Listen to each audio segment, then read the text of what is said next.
Na naman po siya, may pinapacham na naman siya. Tatay, ano yung ginagawa mo? I will make espasol. I have really big taste for espasol. Oh my God, it's so hard to make. I Yes, do it's remember so when we hard. live in Tarragona. You used to make for me asawa in the past, but not anymore. Because you like to make pacham. Yeah, that's true. I like to make it by myself. And it's really hard work. I remember your hands Oh my were God. really in pain because you need to stir it for a long time. Not just roasting it, but later with gata. And I'm roasting some fresh coconut. I will add it there. It's really tastier with coconut inside. I have already fresh gata here, and I already With add pandan. some pandan leaves. I just need to boil this down. I will add some coconut, some sugar, and later once this will turn golden brown, I will mix it there, and I will add this. It will be so masarap.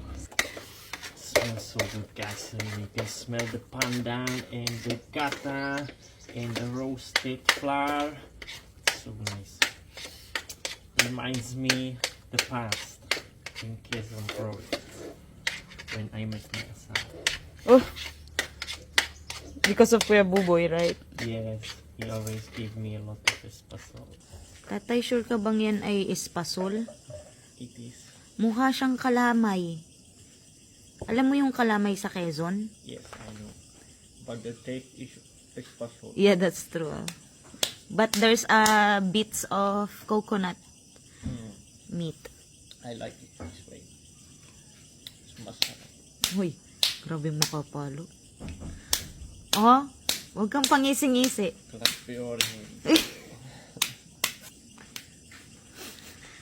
Mamimiss mo yan sa check, no? Bawat ano mo may tikim. Every time you get a piece, you will take a piece to eat. It's just fair.